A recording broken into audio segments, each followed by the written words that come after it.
Tonight, breaking news, Congress averts a government shutdown. Both chambers passing a bill to fund the government through December 3rd, just hours before a midnight deadline. It now heads to President Biden's desk, but all eyes on the House, barreling to vote on the president's massive infrastructure bill, despite some members of his own party vowing to derail it. Fighting vaccine mandates, 5 medical workers in New York taking their fight to the state Supreme Court. Los Angeles, now the latest major city to consider a sweeping indoor vaccine mandate as the country surpasses a grim new milestone in the fight against COVID-19. 700,000 American lives lost. New border surge, officials quietly preparing for what they believe could be the biggest wave of migrants in decades if a Trump-era COVID-19 restriction is lifted, as the journey to the border is getting even more dangerous. Tonight, we introduce you to some migrants, including women and children who were kidnapped by coyotes for ransom. The former London police officer sentenced to life in prison for the rape and murder of Sarah Everard. The chilling details from the trial about how he used his position of power to trap her. Prime Minister Boris Johnson saying he's sickened by the horrific crime. Plus, the elementary school shooting. A 13-year-old shot another young student, now in custody. And the new announcement about the Winter Olympics in Beijing. Who will be allowed to attend and which fans are being iced out. Top story starts right now.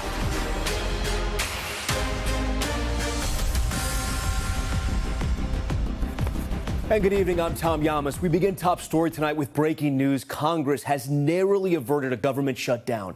Both chambers passing a short-term funding bill just hours before the deadline, keeping the government open through December 3rd. It does not include a debt limit extension, but does include money to resettle Afghan refugees and disaster aid for victims of Hurricane Ida. The bill now awaiting President Biden's signature. But tonight, divided Democrats threatening the president's signature spending plans. The House pushing forward with a vote on that trillion-dollar infrastructure bill. But progressives are threatening to vote no unless their massive bill dealing with social programs and climate change gets passed first. Democratic Senator Joe Manchin slamming the price tag on that bill as, quote, fiscal insanity. NBC senior Capitol Hill correspondent Garrett Haake leads us off tonight. The bill is passed. A shutdown crisis averted tonight. The motion is adopted. The House and Senate easily passing a bill to fund the government through December, hours ahead of a midnight deadline. But now the divide deepening among Democrats still struggling to pass President Biden's signature spending plans. It's got to come together. Key moderate Senator Joe Manchin wants to pass a trillion-dollar bipartisan infrastructure bill first, making clear he won't support the president's $3.5 trillion climate and social policy bill, slamming it as fiscal insanity that could lead to a, quote, entitlement mentality, arguing for the price tag to be cut by $2 trillion. I've never been a liberal in any way, shape, or the form. I guess for them to get theirs, elect more liberals. But I'm not asking them to change. I'm willing to come from 0 to 1.5. But progressive Democrats in the House have been threatening to vote no on that bipartisan bill unless the Senate comes to an agreement on the larger spending plan. Senator Manchin also said if progressives want a bigger number, they should elect more liberals. I can't tell the senator what to say, obviously, but all I can say is we've said that we're going to stay here all weekend if we need to see if we can get to a deal. Speaker Pelosi taking Manchin's concerns in stride. Does that sound like someone who's open to further negotiation? Yes. Something pre-conference? Yes. We're talking about substance. We're not talking about rhetoric, and we're not even talking about dollars. We're talking about what is important in the legislation. Where can we find our common ground? But later, another top Democrat uncertain about the vote on the bipartisan bill. House moderates still believe they can send the infrastructure bill to President Biden tonight. I know that people are going to press the yes button. We're going to get this done. It's critical to the country and, of course, critical to the president's agenda. All right, NBC News senior Capitol Hill correspondent Garrett Haake joins us now live. Garrett, right now Democrats have total control, so it could be now or never to pass these big-ticket agenda items. We heard that note there from House Majority Leader Steny Hoyer. Do other leaders seem optimistic they can get it all done? Yeah, Leader Schumer in the Senate and especially Speaker Pelosi in the House have been really bullish on both of these bills. On the infrastructure bill, Pelosi continues to insist they will have a vote at some point tonight. And she's been reminding reporters she does not put bills on the floor if she thinks they're going to fail. On reconciliation today, she said that bill could be the culmination of her time in Congress and vowed it will happen. Although, Tom, it's still, I think, an open question at what size a reconciliation bill will ultimately be done. All right, Garrett Haake again for us on Capitol Hill tonight. Garrett, we thank you for your reporting. Top Democratic lawmakers are still hopeful they can pass key parts of the president's agenda, even with wavering support from progressives. We want to bring in now NBC News White House correspondent Kelly O'Donnell. Kelly, part of what Joe Biden campaigned on was knowing Washington and being able to try and get bipartisan support. But it seems like his biggest fight right now is within his own party. How is he playing the role of deal maker in chief? Well, it's a challenging one because the president has said that he has the ability to reach across the aisle, and now he's being tested within his own party, working with progressives, working the phones, and spending a lot of time that they've acknowledged publicly meeting with Joe Manchin and Kyrsten Sinema, those senators who really stand in the way of getting this done. And at the same time, one of the things that we've seen is the president is in a new place now. Top officials have said when he was a senator, he didn't want a president telling him what to do, so he can relate to that. But so many of the lawmakers in office right now weren't actually serving when he was among them as a senator for 36 years or even as vice president for another 8. So he knows the place, but a lot of the players are of a new generation, and that's been part of the challenge. One other update I just have for you, Tom. The president has now signed that continuing resolution that keeps the government open into early December. So that thread of continuity is now a done deal. Yeah, at least until December. But, Kelly, I want you to walk our viewers through this because one of the unusual things about all of this is that the two bills being debated right now within the Democratic Party, they've been linked together, and that's actually been causing some of the issues. So what is President Biden's role in all of this? You know, it is unusual to have two important bills that are linked this way. And President Biden actually brought this about in some ways because he insisted on bipartisanship, and the $1 trillion piece, working with a number of Republicans, is that bill that he wants to protect to prove his bipartisan outreach. At the same time, the only way to do that was to sort of separate off the much larger piece that is now being debated and telling progressives that he wanted both things accomplished at about the same time. Well, therein lies the rub. Those who support the $1 trillion think that is sufficient and aren't so sure about the bigger package. And the progressives, who are very willing to use their votes to block his agenda, at least at this point, say they want it all or they don't want to move forward at all. So this is really a strategic choice this White House made that is now making things a little bit more difficult. Some would argue a lot more difficult for the president to sew this together. Can it be done? That's what we're waiting for to see if it can happen tonight. Tom? A tough fight within his own party. All right, Kelly O for us tonight. Kelly, we thank you for that. Turning to the pandemic now, the U.S.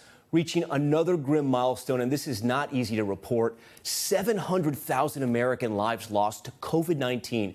But the battle continues over vaccines. Some employees losing their jobs after refusing to get vaccinated.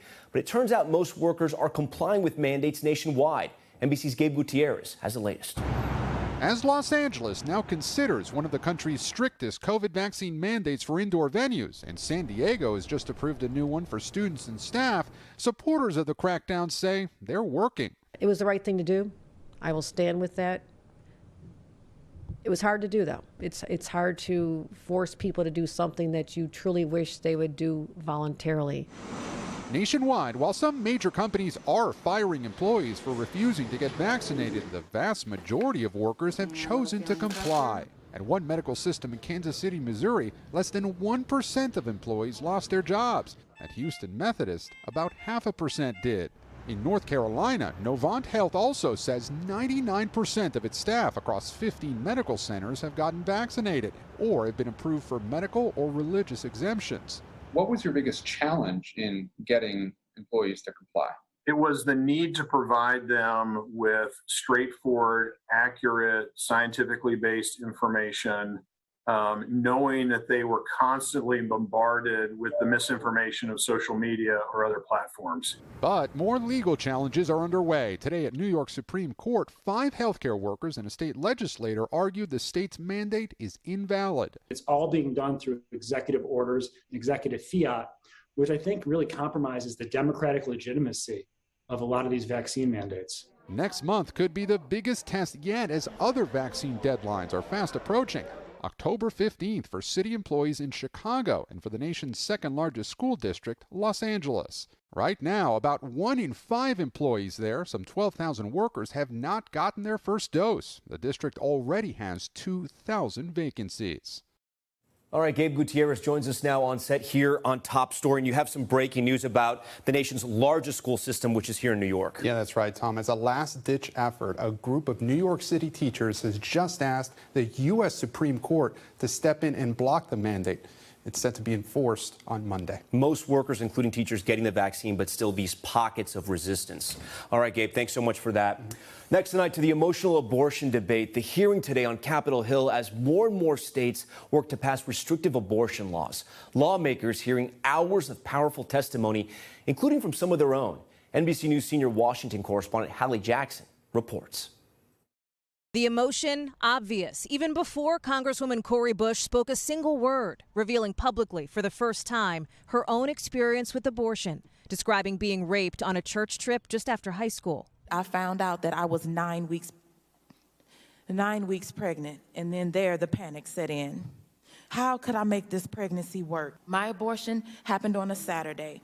I felt alone, but I also felt so resolved in my decision. Choosing to have an abortion was the hardest decision I had ever made. But at 18 years old, I knew it was the right decision for me. Her testimony coming during a congressional hearing led by Democrats, several of whom shared their own stories, meant to highlight the need to fight restrictive new abortion laws, like the one in Texas that effectively outlaws abortion after about 6 weeks before some women even know they're pregnant. What do you hope to get out of sharing your testimony and sharing your story today? What do you hope happens from that? Well, what I really hope is that people across the country understand how close we are to losing this incredibly important and necessary constitutional protection that we have. I'm hoping that every time we speak and we're vulnerable in this way, it changes hearts and minds. A majority of Americans support legal abortions in all or most cases, but one abortion rights group says lawmakers in at least 11 states hope to use Texas as a blueprint for similar restrictive abortion bills. Republicans who oppose abortion rights vocal, like Congresswoman Kat Cammack, who described her own mother's decision not to terminate her pregnancy. I would not be here had it not been for the very brave choice that my mother made 33 years ago. There's been a lot of talk about justice here today. What about the justice for those unborn? All the little girls that never had a shot. Where was their choice? And Hallie Jackson joins us now. Hallie, the intense abortion battles right now are mostly happening at the state level, but in the coming months, there's a very important case coming before the Supreme Court. Huge case, Tom, and this really is what people who are looking at this fight over abortion access are looking to next, and that is justices set to hear a case coming out of the state of Mississippi, which currently is looking to ban abortions after about 15 weeks. This case is a direct challenge to Roe versus Wade, and it is possible that you could see the court potentially overturn that landmark decision that protects abortion rights. Tom, that decision, that hearing, I should say, is set to happen on December 1st. Mark your calendars, because a lot of people on both sides of this abortion access discussion have certainly done so on that front. Tom? It no doubt will be watched across the country. All right, Hallie, thank you for that. And tonight we have a major headline on immigration. Over the past couple of weeks, we've seen tens of thousands of migrants crush the border, many of them families in crisis. But what we're now learning is this could just be the beginning. Julia Ainsley tonight reports on why we may see even more chaos in the weeks to come. After those dramatic scenes at that crowded migrant camp under a border bridge in Del Rio, tonight, U.S. officials telling NBC News the Biden administration is preparing for an even more massive surge in October. Up to 400,000 migrants crossing the border, which would be a record, nearly doubling the stunning numbers we've seen the last 2 months, which were a 21-year high. The new surge likely, officials say, because of a court order due to start tomorrow lifting a COVID restriction known as Title 42, which had allowed officials to quickly deport most asylum seekers during the pandemic. Homeland Security Secretary Alejandro Mayorkas saying keeping Title 42 is critical. That is an authority that the Centers for Disease Control has determined to still be necessary given where we are in the arc of the pandemic. In Del Rio, border authorities were taken by surprise by a surge of mostly Haitian migrants who came from South America. 5,000 were deported back to Haiti, but the administration released most into the U.S., around 13,000, asking them to report to an immigration center to start asylum hearings. Tonight, immigration advocates say it's time to end Title 42. It's blatantly illegal under both U.S. and international law and has caused enormous harm to hundreds of thousands of asylum seekers. Julia Ainsley joins us now from Washington. And Julia, just to kind of explain to our viewers again, Title 42 would allow the government to deport asylum seekers because of the pandemic. That's going to expire now. What does the Biden administration want to happen? Because the clock is ticking and we have yet another surge at the border. That's right. So they've appealed this order to the circuit court in D.C. And if they don't hear back by midnight tonight or they get a negative result, they will then be forced to lift Title 42, allowing in many more asylum seekers than they already are who could stay in the United States. They do then have the option to appeal to the Supreme Court. That's the likely place where this is heading next, Tom. And as we know, the Supreme Court has had a recent history of some very conservative decisions. So they could decide that they will allow Title 42 to stay in place. But what that means in the meantime is lifting these restrictions, allowing in more migrants, especially migrant families who have since been deported and not allowed in to claim asylum. And DHS is preparing for that in what could be a historic surge. Julia Ainsley with that new reporting tonight. Julia, thank you. In Haiti tonight, thousands forced to return to a country they tried to flee after they were expelled from the U.S. border with Mexico. NBC News correspondent Jacob Soboroff joins us live now from Port-au-Prince tonight. And Jacob, I know you visited a Doctors Without Borders facility today, and it sounds like from our team it felt more like an ER trauma unit. That's exactly what it felt like. It felt like it was a trauma unit, actually, specifically, Tom. And, earlier today, the United Nations issued a call to the U.S. and to other governments expelling folks here to Haiti. You're looking at some of the footage of me walking with this doctor. What the UN said was they wanted the U.S. to refrain from expelling Haitians without the proper assessment of their individual needs. And when it comes to their individual needs, we couldn't have seen them more clearly than on that tour with that doctor in the facility. The types of patients that they are treating there, Tom, are probably the worst type of trauma that you could see. Gunshot victims, at least 2 a day coming inside. Stabbing victims from the gang violence. People who are subject to burns, and burns because they are so poor they're using propane tanks inside their homes in order to cook or do everyday activities. And they say regularly those propane tanks are exploding. The car accidents they described to us were car accidents of people who are moving, not just in fender benders, but moving from literally one part of the city to another part of the city to escape gang violence. You can see it everywhere when you drive around the streets here in Port-au-Prince. This is a city that is struggling economically. It's a city in political crisis, a country in political crisis, because the assassination of the president not so long ago. And that's exactly the scenario that the Biden administration is expelling folks back to on the ground here. It's why the Biden administration has a delegation on the ground here, Tom, and why they are talking to the Haitian government about exactly what they're doing, sending people back to a situation that really, truly is untenable in the words of these NGOs. Jacob Soboroff live for us tonight in Port-au-Prince. Jacob, thank you for that. We want to turn now to a Senate hearing that happened today on Facebook and Instagram. Democrats and Republicans united in their condemnation of the social media giants after the company's own research suggested the apps can be harmful to teenagers. Tom Costello reports. On Capitol Hill, Facebook and its Instagram app under blistering bipartisan condemnation. Facebook knows that its services are actively harming young children. How can we or parents or anyone trust Facebook? Have you quantified how many children have taken their own lives because of your products? Facebook's head of global safety appearing remotely and on the defensive after the Wall Street Journal revealed internal Facebook research found 1 in 3 teenage users said Instagram has contributed to their own body image issues, eating disorders, anxiety, and depression.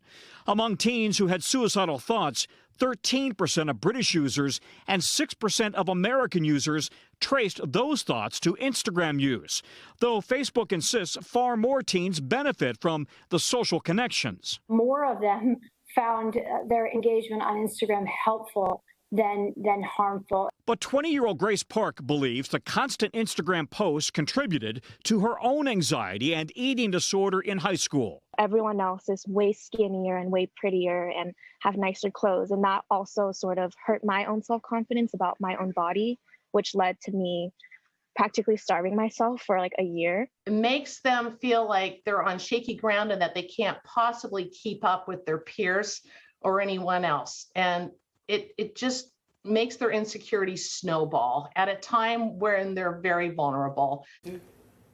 And Tom Costello joins us now. Tom, Congress wants to make sure what's happening with some teenagers and social media doesn't happen to younger kids with social media.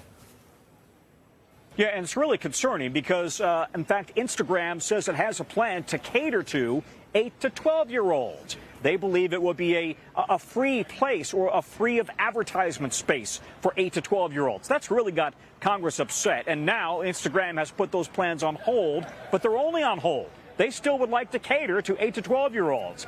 That really has lit a fire under everybody, both sides on Capitol Hill. As you know, Facebook has been a polarizing issue for members of Congress for years now. But now with this evidence that it is bad for teenagers' mental health and the evidence that Instagram was to cater to 8 to 12-year-olds, they've got a lot of enemies right now on Capitol Hill. Tom Costello for us. Tom, thank you. We head overseas now. A former London police officer sentenced to life in prison for the brutal murder and kidnapping of a young woman he falsely arrested. Her death sparking outrage all around the world. And tonight, UK's Prime Minister speaking out about the horrific case. NBC's Kelly Kobiella has that story.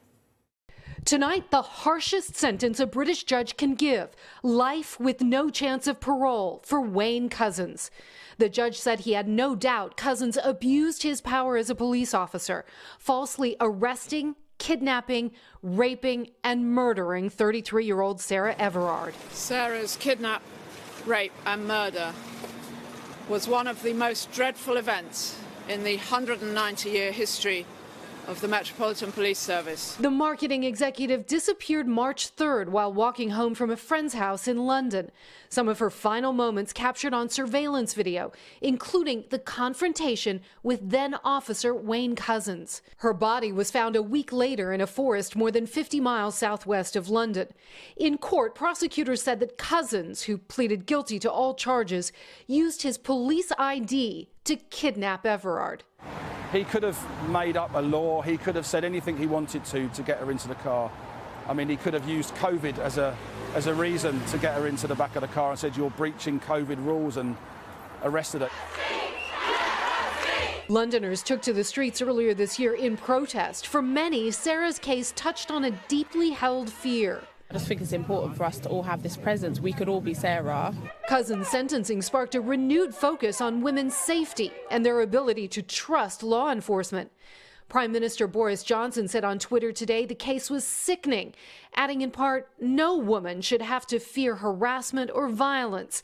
We will do everything possible to prevent these abhorrent crimes.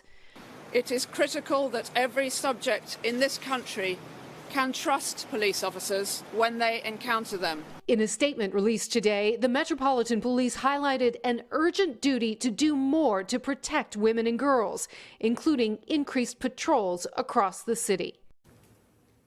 Kelly Kobiella joins us now from London. And Kelly, one thing that stands out is that the Prime Minister of the UK, Boris Johnson, made it a point to comment on this case. And we know from your report this is a terrifying incident highlighting a larger problem within the police force there. What has this case meant for women in London? Yeah, it's really shaken the trust of the police among women in this country. I mean, the police commissioner, Cressida Dick, actually said, look, these are the actions of one bad man. This is not representative of a very good police force. But when you look at the details of this case, I mean, there were warning signs, first of all. This is a man who allegedly flashed himself twice just in the days before the murder. His colleagues jokingly called him the rapist because of his interest in violent pornography. Yet he was in the police force. He was a serving police officer. He used his badge to kidnap Sarah Everard. He used his handcuffs to restrain her. So for women in London and in other parts of this country who have been calling for change, this just highlights how much does need to change, not just in the way police deal with violent crimes against women, but also the culture within the police force itself. Kelly Kobiea for us tonight in London. Kelly, thank you. Still more ahead tonight. Potential new clues in the search for Gabby Petito's fiance. The FBI back at Brian Laundrie's home. What they removed and the cell phone they say he purchased just a few weeks ago. Plus, that volcano emergency on Spain's La Palma Island. Lava now pouring into the sea. The urgent warning for residents as toxic gas threatens the coast. And California knows how to party. The star-studded lineup for this year's Super Bowl halftime show just announced. Stay with us. Top story is just getting started.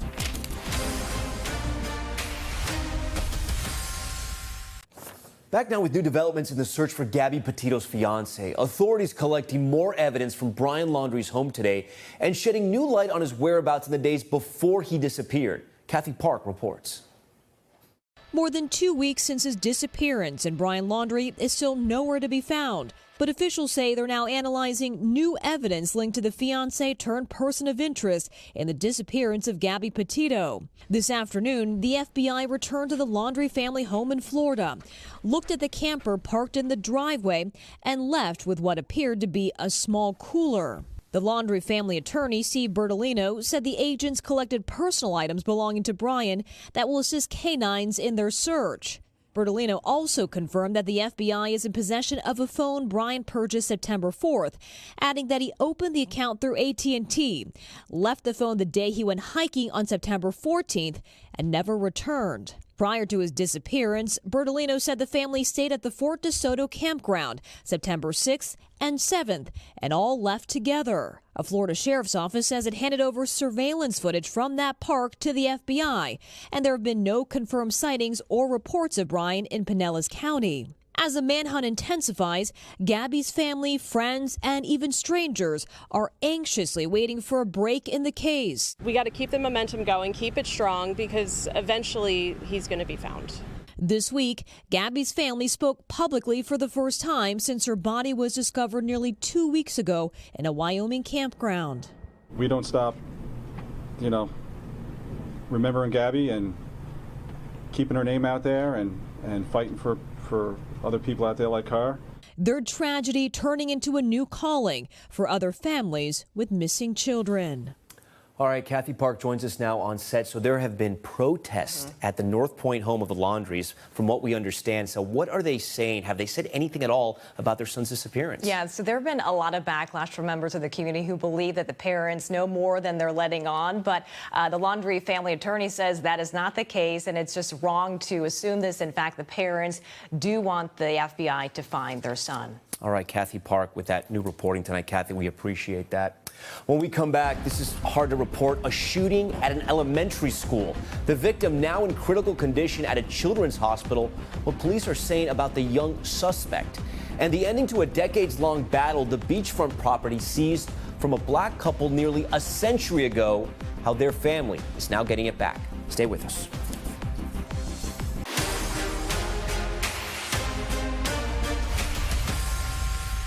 Back now with Top Stories news feed, a roundup of what's making headlines across the country. And we begin with the shooting at an elementary school in Memphis, Tennessee.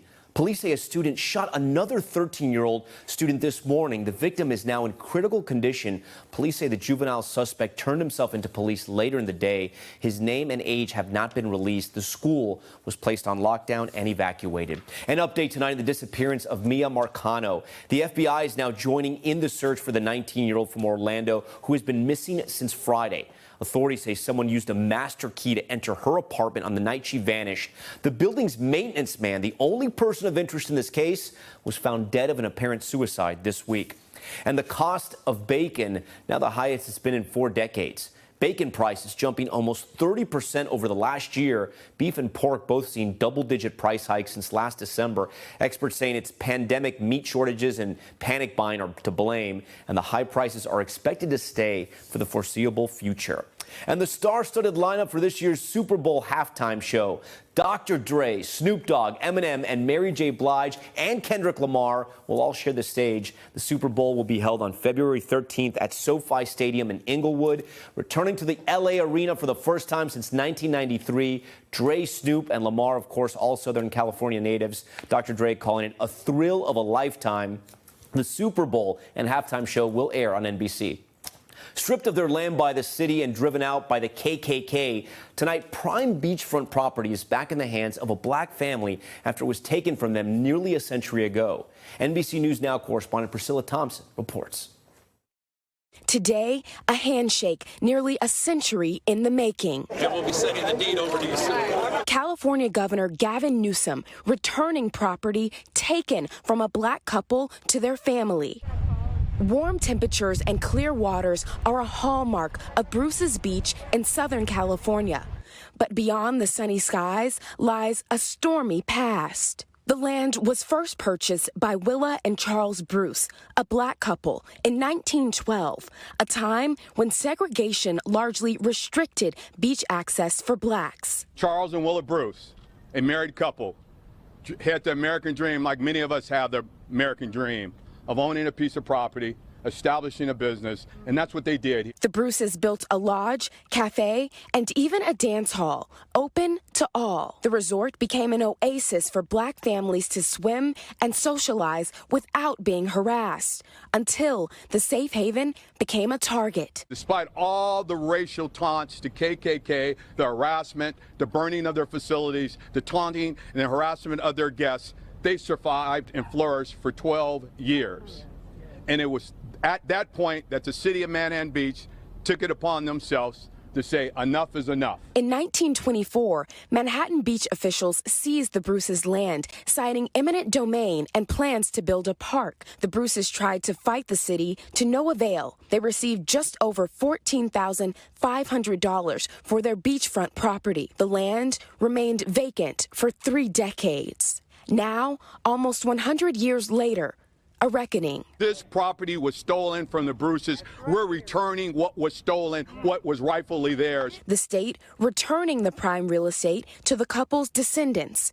Descendants who the family says are now scattered throughout the country, some living at or below the poverty line, despite once owning land now valued in the millions. Most of the wealth equity in this country and for most families is through land or property ownership. People who were not white have not had this mechanism to grow wealth. Tonight, a new chapter for the family can begin as the sun sets on Bruce's Beach. All right, NBC News Now correspondent Priscilla Thompson joins us now on set. So, Priscilla, the family has missed out on about 100 years of income that property could have generated. Any idea how much money they've lost? We don't know for sure how much money they've lost, but we do know that today this property is worth somewhere around $75 million.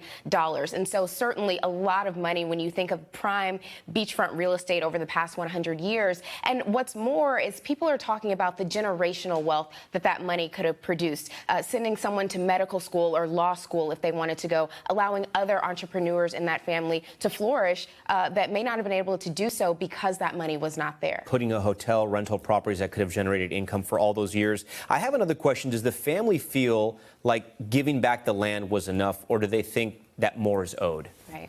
Well, of course, they're excited to reclaim this property, but there is still the question of all that wealth, generational wealth that has been lost. And not only that, what the family has been asking for is an apology from the city. And that is something the city has refused to do. They are putting up a plaque at the site to acknowledge what has happened. They are condemning what has happened, but they will not apologize. And today we heard the governor apologize and say that he was doing that, even though the city has refused to give the family that. Wow. Okay, Priscilla Thompson, an incredible story tonight. Priscilla, thank you for that. All right, now to Top Stories Global Watch, a look at what's making headlines around the world. Fans from overseas will be banned from the Winter Olympics in Beijing.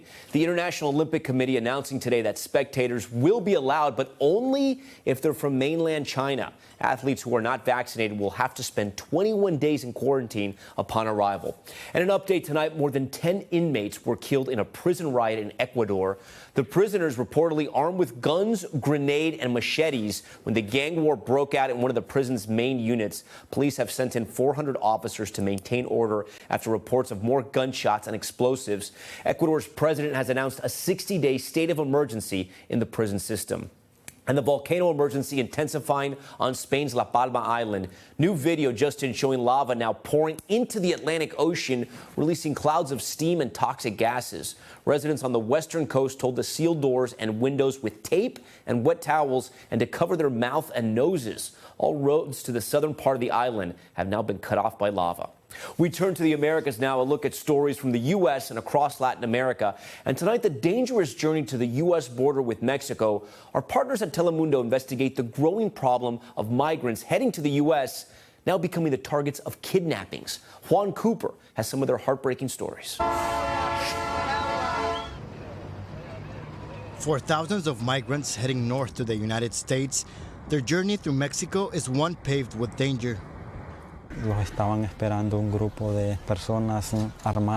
group of armed men were waiting for us. They took my bag and they put me face down on the ground. David Sanabria remembers how he and his 4-year-old daughter Jimena were met by armed men when they arrived in Mexico. They left Honduras last year. They paid a coyote that was supposed to take them to the U.S.-Mexico border. But when they got there, they say they were handed to a group of kidnappers. They told me that they were from the Golfo cartel. They were taken to the desert, joining 50 other migrants. That's when they say the kidnappers called his brother Dennis, who lives in the United States, demanding $7,500 for his release. His story, one that is becoming more and more common. Over the past year, Telemundo investigative team spoke with over 30 migrants, among them women and children, all of who claim survived a kidnapping. Videos like these leaving some family members with no choice but to pay thousands of dollars for their loved one's safety. All of them in makeshift camps across the border that have become a hunting ground for kidnappers. With so many disappearances, migrants are forced to keep an eye out at night. We don't want the kids to go out a lot or by themselves. Berta Hernandez bears the scars of what can happen when the ransom is not paid. She's saying as soon as you're taken, the first thing they do is take your phone. They see who you're talking to, and the only messages they found were with my mom. It was a U.S. phone number, just one, and all they saw was money. David says that when he and his daughter were taken, it was his brother Dennis who got the call. I pleaded with them that I didn't have the money to pay them. I didn't know how. When my brother would tell them that he didn't have the money, they would hit me and throw me on the ground. David says he witnessed how others were dismembered when they didn't have the money. They would dismember them and kill them with machetes. He says he was forced to eat the meat of those who were killed. They forced us to eat their meat so there wouldn't be any remains left. Dennis claims he sold everything he could to help his brother. He asked for borrowed money, but was only able to raise half of the amount they asked for. At that moment, I heard my brother pleading, "Brother, brother, if you can't get the money now, just let them cut me into pieces." Despite the recent increase in migrants, neither the Mexican nor the U.S. government has been able to deter cartels from kidnapping migrants along the border. Unprecedented number of migrants. This year, Secretary of Homeland Security Alejandro Mayorkas made it a mission to dismantle organized crime dedicated to human trafficking. As of today, 1,500 individuals are being investigated, but no one has been arrested. Dennis eventually paid $7,500 for their rescue. He showed us how he made 7 separate payments, all to different women, a method that criminals use to avoid any suspicion. His brother and niece were eventually freed near the Rio Grande by the Texas-Mexico border. I put her on my back and I told her to hold on tight, and I made it. I made it across the river. 3 months after trying to seek asylum in the U.S., the U.S. government granted them a humanitarian parole, allowing this family to reunite. For a moment, we thought it was over. That would not be able to meet our goal, to be here, together. But with God, everything is possible. So happy David and Jimena made it out alive. That truly is incredible. Juan Cooper, who did all this reporting, joins us now from Telemundo headquarters in Miami. And Juan, for the families here in the U.S. who get that call from the kidnappers, it's a complete nightmare scenario because they can't really ask the FBI for help because their loved ones, in many cases, are not U.S. citizens. Yeah, exactly, Tom. In most of the cases, they are not U.S. citizens, so they cannot call any U.S. authority to get help to free their loved ones. So the only thing they have is to get money to pay for the ransom. It's a very, very hard situation, and on the Mexican side, it's pretty hard as well because the local and state police officers, many times, they work for the cartels. So it's very hard, Tom, for them. Telemundo's Juan Cooper for us tonight. Juan, we thank you for that story. Now to NBC News' ongoing series, One Nation Overdosed. Troubling new data shows Latinos face some of the highest rates of overdose deaths in this country, and they're also up against a significant roadblock for treatment. Morgan Radford has more. Tom, we all know that the opioid crisis is something that has been plaguing our nation. But did you know that it's something that actually affects different places and different communities more severely? For example, the Latino community. If you look at nationwide statistics among Latinos, opioid-related deaths have increased by about 4%, and that's roughly since the start of the pandemic. So we're here in Boston, outside of a treatment center that is focused on bilingual and bicultural solutions. Every morning, Beverly Rijos starts her day here. How are you doing today? At an opioid addiction treatment center just north of Boston. ¿Qué habría sucedido si no hubiera entrado acá? What would have happened to you if you hadn't come here? Yo no creo que yo sobrevivía. You don't think you would have survived? And she is one of the lucky ones, fighting to survive an opioid epidemic made worse by the pandemic. Cuando la pandemia vino, ahí fue como que todo se derrumbó. When the pandemic came, everything fell apart. She couldn't find help in Spanish until she came here to Casa Esperanza, just one of 2 bilingual addiction centers in the state. And nationally, the opioid deaths among Latinos have increased nearly 4% since the pandemic. Here in Massachusetts, Latino men have the highest rate of opioid-related deaths of any race or ethnicity. Something that Ernesto Crespo, who is recovering from opioid addiction, says is made worse by a lack of resources. ¿Cree usted que es más difícil para los latinos? Do you think it's more difficult for Latinos to get professional help? Sí, la barrera del idioma. It's difficult because of the language barriers. It's difficult to find translators. And experts agree. With COVID, Latinos are disproportionately impacted. Similarly, the stigma in the Latino community has always been a problem. A stigma that Beverly hopes other Latinos will soon overcome. ¿Qué dirías a los otros Latinos que ya siguen en la lucha? What would you say to other Latinos who are still fighting? Yo le diría que a veces uno se cansa. Sometimes you may get tired. Pero hay que luchar. Vale la pena luchar. But it's worth it. The fight is worth it. And while this problem persists, fewer than 24% of addiction treatment centers all across the country actually have Spanish language counseling. Tom? Okay, Morgan Radford for us. Morgan, thank you for that. Coming up, the water crisis in the West. Have you heard about this? Some Americans now facing strict water regulations, and our Cal Perry has a look at how some residents are already feeling the impacts. Stay with us. Back now in top story, a mega drought out west is crippling farms and ranches, and now it's impacting suburban areas and homeowners. In this special preview of Meet the Press Reports, our Cal Perry introduces us to water waste investigators who are now going door to door. Meet Cameron Donnarumma, a water waste investigator with the Las Vegas Valley Water District. He and his colleagues are here 7 days a week in their not-so-subtle patrol vehicles to make sure local water regulations are followed. I drive through areas in the Las Vegas Valley. We look for any kind of water waste violation that we can find, anywhere from watering on a non-assigned day, anything that's malfunctioning, such as a broken sprinkler, broken dripping emitters, stuck irrigation valve, irrigation system leaks.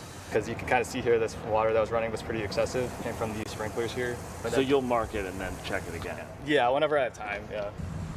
Even though it's jarring to see what looks like a police vehicle looking for water violations, it does sort of make you wonder about these broader issues about the sustainability of these cities in what is literally a desert.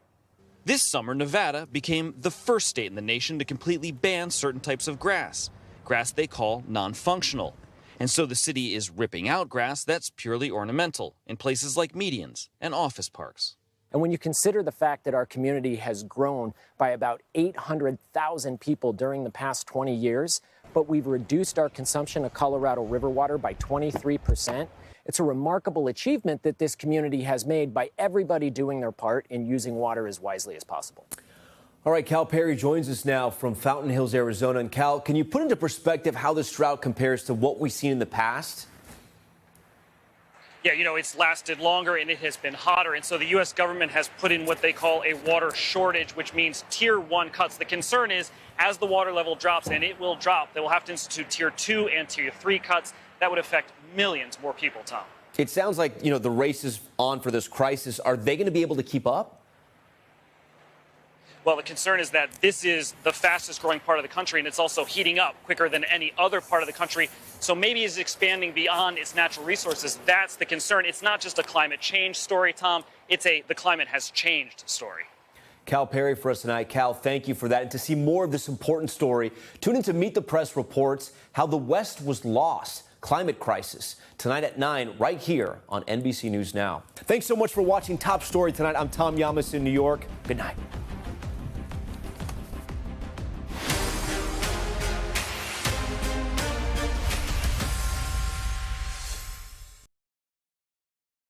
Thanks for watching our YouTube channel. Follow today's top stories and breaking news by downloading the NBC News app.